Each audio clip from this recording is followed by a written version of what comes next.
And before I launch into the talk, I want to just draw attention to a couple of resources for folks working on hardware. The first of which is a factory tours group that I run out in the Bay Area. And it's an opportunity for folks that are working on hardware, whether they're starting a product or work at a product development company, to go and see product actually get made.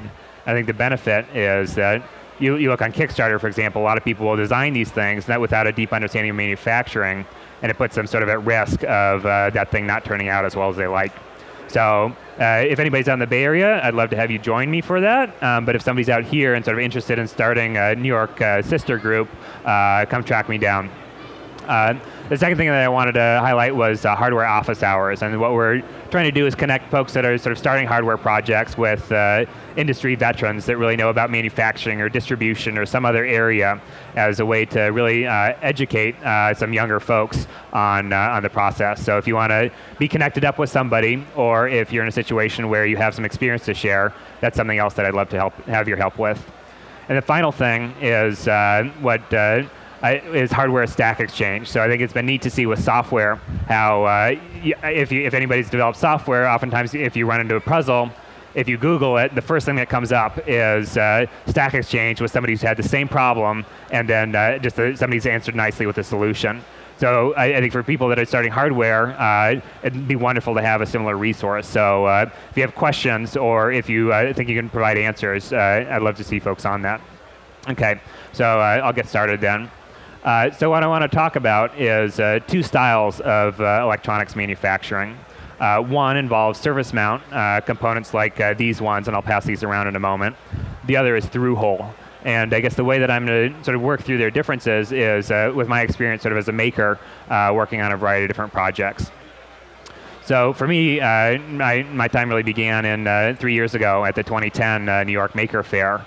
And there it was striking to see that it seems like there's two technologies that were really exciting and really democratizing for folks wanting to get into this. One was MakerBot released their Cupcake, and the second one was Arduino was sort of highlighting their Uno among some other boards. And I think that for me, at my day job, I worked on the controls of a conveyor, and so I thought it'd be fun to go and give the microcontroller, the Arduino route, a go. So it started out just to sort of communicate a little bit more about what I mean when I say through-hole and its relation to Arduino. I think imagine a number of you have seen resistors that look like this, or little LEDs that you poke into boards. Those are used in complement with the Arduino. So the Arduino you can connect sensors of a variety, from light, sound, whatever, and then put out motion or sound or light or whatever. So it's a great way to go and connect what you're working on to the world.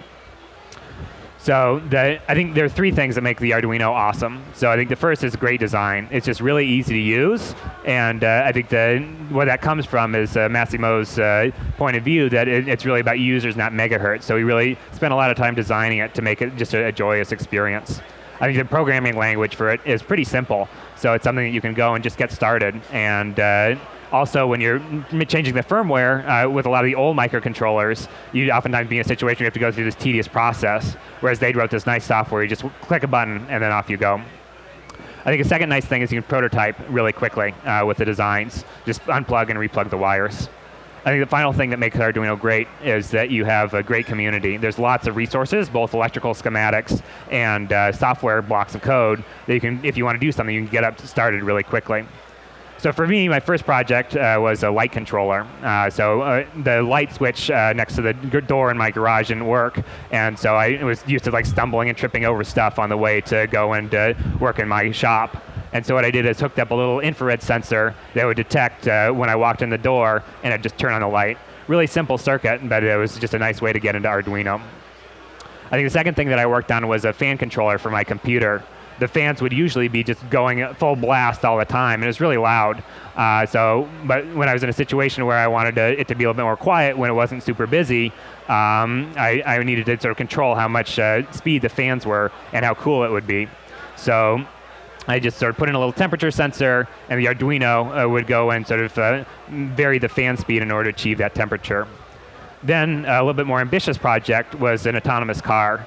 it was neat to see with Google and the DARPA Grand Challenge how folks had made these big cars that they were able to go and drive from point A to B without any person in it. So that was the next project that I was working on. And I think you can sort of see kind of what a mess it was in terms of having just a couple of boards all over the place, wires going everywhere. And it was sort of in doing that I really came against some of the limits and sort of borders with using Arduino. And I think a couple things that I wanted to highlight. So I think the design was such that it was kind of fragile. So if you take a look back at the wiring on here, every time it crashed, the wires would just go everywhere, and it was time to go and rebuild it. The second thing is that the components are really big. I think the autonomous cars are something that they can bear a little bit of extra weight, and it's not going to have a huge strain on batteries. But as you see more of these like Internet of Things or wearables or drones, that's where every little last gram matters, and where the through hole just adds some extra weight. I think the third thing that I was bumping up against as I was working on the car was just the fact that the component section is limited. Really, since the 80s, people in industry barely use through-hole, maybe except for some connectors and some big electrolytic capacitors. And so it's frustrating. Like if I saw this cool chip that I wanted to use, it wasn't available unless SparkFun or Adafruit had a breakout board for it. I think the final thing is just the fact that it can't scale. So they have some machines, but they're just super expensive. It's hard to get your hands on them. And so for the most part, when you're doing manufacturing, it'd just be by hand. And so I think this has two consequences. I think first is that you have to do a conversion process if you want to go and make more than a couple of boards from your through-hole design to the surface mount style that I'll talk about a little bit later. So I think the frustrating thing about that is that one of the purposes of the prototype is to sort of test a bunch of your technical hypotheses. And if you go this through-hole approach, it's a situation where you have to go and so like you have a whole new set of hypotheses when you make that transition. So now I want to talk a little bit about surface mount as an alternative, and I'll just sort of pass around a board and some components that are examples of this style. So if you can just send them all around. So whereas the resistors are in the old style usually had those leads and a big bulb, these come on tape. And there's these little components that come along on the tape that get placed on the surface, and that's how they get their surface mount name of a printed circuit board. So one of the options that I looked to with that autonomous car, after being frustrated with the components and the wires going everywhere and all those other issues, was hand assembling with surface mount. So buying a microscope, getting some tweezers, and just go and, based on the design that I had in my head, pick up the little components and place them on the board. So I think there's a couple things that made this not optimal. So I think one is the frustration of just like, it's hard, because the components are so small, it's hard to place them exactly where you wanted to place them. And when you're doing a design, again, it's sort of that test of, you want to be testing your design, that's what you're doing, not testing how well you can sort of hand manufacture the boards. I think to just give you a sense of the size of a lot of them, some of them are as small as like 5 human hairs by 10 human hairs, so it's just, they're not that big. And your phone is full of ones that are even smaller. So I think the final thing is just sort of a question of like, how do you want to be using your time? So like when I was working on this project, I wanted to go and like play with the design and sort of figure out how to get it working. I didn't want to spend time sort of hunched over this microscope with the tweezers just trying to bang out the boards. That just wasn't what I had in mind. So I think one of the big ideas that comes with surface mount when it's done properly is this idea of digital fabrication. And what I mean to say with this, and you can sort of understand it by analogy to software and mechanical design. So with software, it's great in the sense that you can write code, press compile, and then all of a sudden it's pushed out. You can go and debug it, you can go and show it to customers, and you can iterate really quickly. The same's true with mechanical design. I think particularly with the advent of 3D printers, you can go and design something in SolidWorks or whatever CAD software you like, send it off and get it 3D printed right back, and then you can go and see, did it fit exactly, does it feel right with customers, all those type of things. So I think there's 3 things that make digital fabrication really powerful. I think one is it's instantaneous. When you're in software, you're able to go and test a lot of things before you even have to bring something to reality. I think the second nice thing is it's scalable, that you can go and sort of say like, hey, I want 100,000 of these things, and some factory would be able to go and sort of take your design and maybe make minimal modifications, and off they'll go, making a ton, instead of having to redesign from if you start with through-hole. And the other neat thing is portable, so you can share design. So if you're working on design and you have a friend that wants to try something similar, you just send him the design files and he makes something that's the same instead of having him try and decipher and manufacture by hand. So what I was looking for is digital fabrication, but for electronics. So something that would allow me to design a circuit board in Eagle, Altium, whatever CAD software, and then pretty much press something that would go and give me the physical board out of it.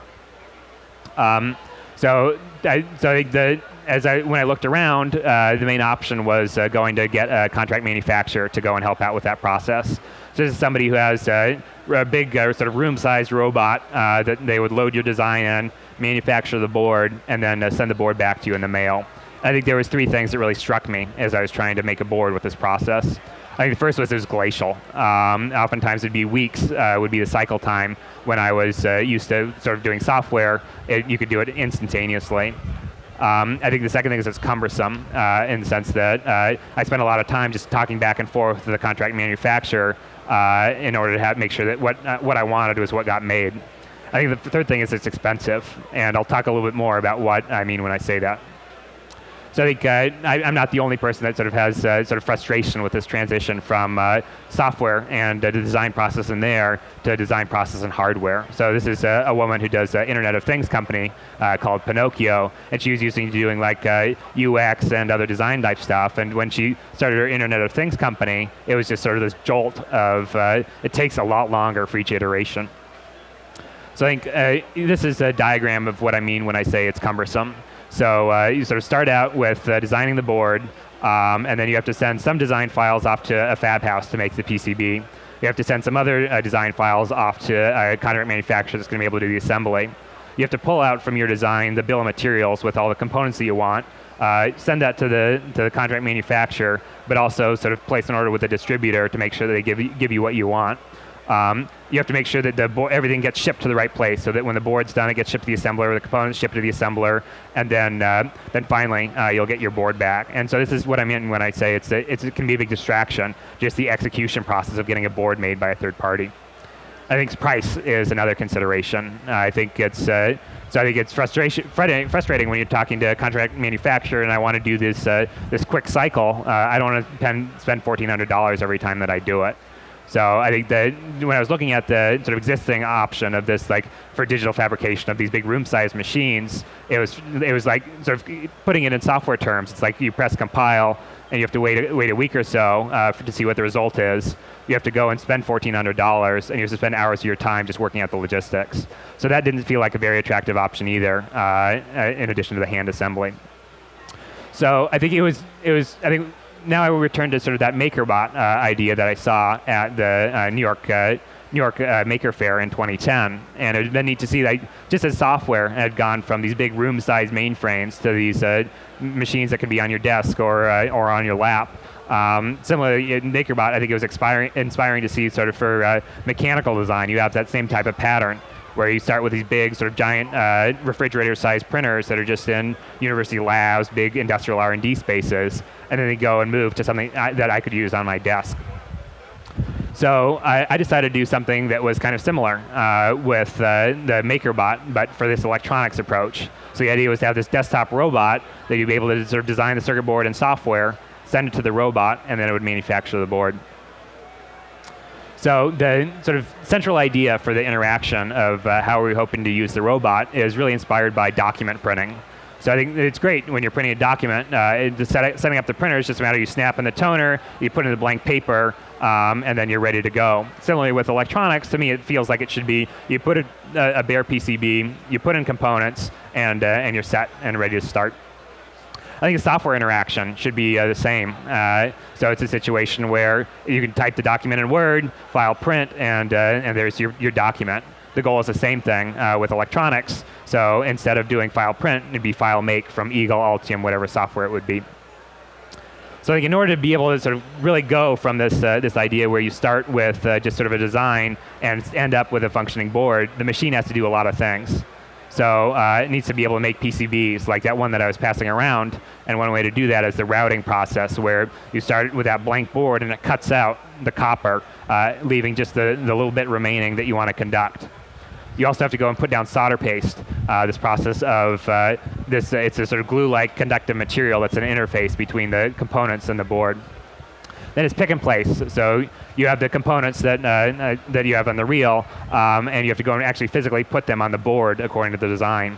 Final step is you put it in a reflow oven. It's an oven that's precisely temperature controlled such that the board and the components get bonded well. The final step is testing, just to make sure that when you load the board in, it turned out all right.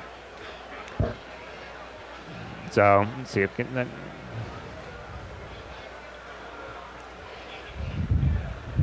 Sorry, it looks like let me get the video. Oh, there it goes.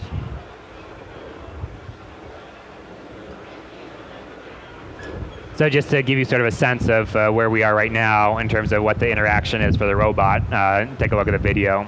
So following with that printer setup analogy, so you put in a tray of a variety of different components, you put in the boards, and that's really all it is on the hardware side. From the software perspective, you design the board in Eagle or whatever you like, export the manufacturing files, then drag and drop them into our software. At that point, the robot takes over and is able to go and do a lot of the setup itself. So it's able to figure out exactly sort of where the board is by going to sort of take pictures around the whole surface of the board to figure out what its orientation is and what its position is. I think an added benefit of this type of pattern is the fact that you can put the board in any way you want. You can throw it in as like a frisbee and be able to figure out where it is and still do the placement.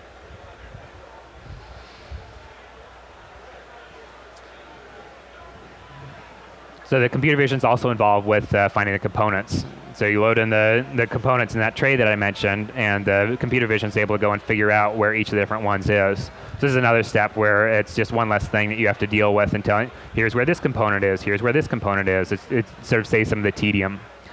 Then sort of just press make is the goal, and off it goes picking and placing. So the way that it works is as a vacuum, and so it drives to the component, picks it up, makes sure that it is where it was supposed to be, and then drives over to the board and drops it.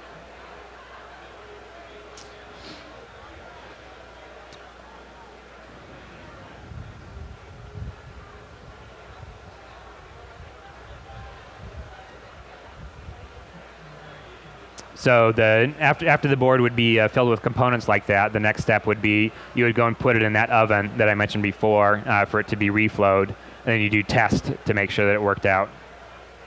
So we have the robot at the show over here, but one of the really exciting opportunities for us to use it was at a hardware hackathon.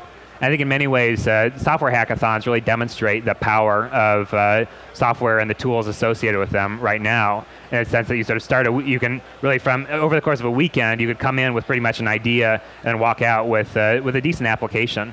And it's because all the things that exist in software that's really possible. And so I think it'd been frustrating going to a bunch of hardware hackathons and so we do all this design and it's like, here's the schematic, or here's the board layout is what we have at the end of it, instead of here's the PCB. So we went to this hardware hackathon and helped teams to go and actually build out the boards that they had designed. And it was as just sort of a demonstration of what was possible. So I think in many ways our goal with this machine is really to go and do anything that is going to be electronics. So anything from like the wearables, the Internet of Things devices, all the way to the drones and other autonomous vehicles. So I think that just to sort of sum up, it seems like it's a situation where I sort of started out trying to understand what's going to be a good way to build this autonomous car, and the through-hole approach just was not a very attractive one.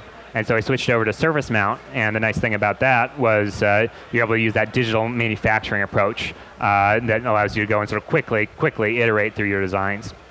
So the final things are just some ways that you can go and help if you want to be involved with a project. So I think one is being sort of an early adopter. I think that it's a kind of a new technology, and we really welcome feedback and guidance on the design. I think the other thing that we're really would love to give you sort of as a way to say thanks for that help is a discount on the price. So we're also, after we lock down the design a little bit more, we're planning to do crowdfunding, and so that's something that on the horizon coming up shortly. There's also two folks that we're hoping to have join our team. one to help run our crowdfunding campaign, and the other one doing manufacturing engineering. So if you or somebody you know is in one of those categories, please come track me down. I guess the final thing that would be wonderful is if you guys know somebody at Eagle or DipTrace or one of the Altium, anything like that. In order to really achieve that file make, you need to have integration with that software. And so if you know somebody that's in that group, that would be really big help. So that's what I have. Thanks so much for your time.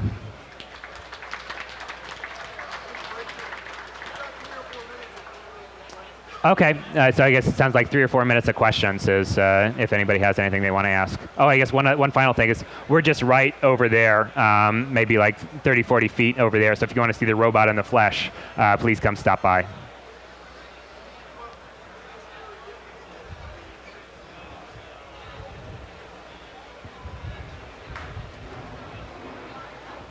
Is there a microphone or something like that? I can't hear it all. I can't hear it.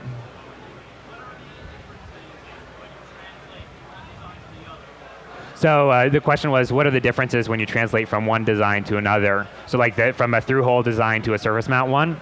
So I think there's a couple of them. So I think one is that you have to you just select completely new components. So instead of having sort of through-hole components with electrical characteristics they have, you have to go and transition to something else that's going to be surface mount. I think the second is also just laying out the board. Instead of having the breadboard where you poke in all the design that you want, you actually have the traces, and that's going to connect the different components. So that's just design time that you need to go and instead of having the through hole just wires, you transition to actually traces. Any other questions? Yeah. Okay. You only showed. Oh, hey. You only showed a tray with one set of components. Do you have to go in and swap trays for each type of component? So it's a really good question. The question was, do you need different, do you have only one tray per type of components? And I think our goal is to try and make it kind of like that, continue the document printing analogy with toner, how you put in a couple of different toner styles and you're able to go and make a huge variety of different colors. So our goal is to have a couple of different trays that you would go and load in the machine. So each tray would have a diversity of components. So maybe one would have a bunch of resistors and capacitors, another one would go have microcontrollers and crystals and things like that, and you'd just be able to switch those out.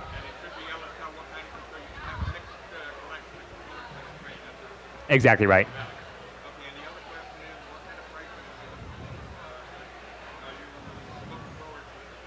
So the second question was about pricing, and what we're planning on is $5,000 for the pick and place, and then $1,000 for each other capability. So $1,000 to do solder paste, $1,000 to do routing, and so on. Yes.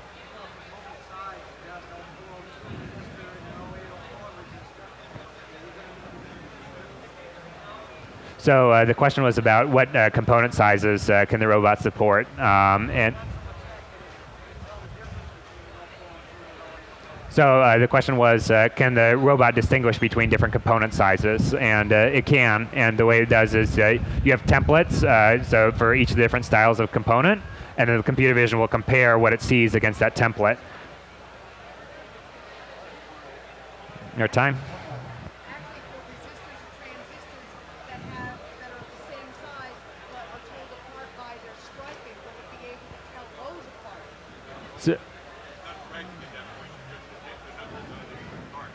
So the question is, can the robot tell apart different parts that are the same package? And I think that that's something that we're working on, but for the first version, the plan is that the tray would have some indication to say, here's what's in the tray, and then based on that information, be able to go and populate the board. But you can change out stuff into the tray. All right, thanks so much for your time.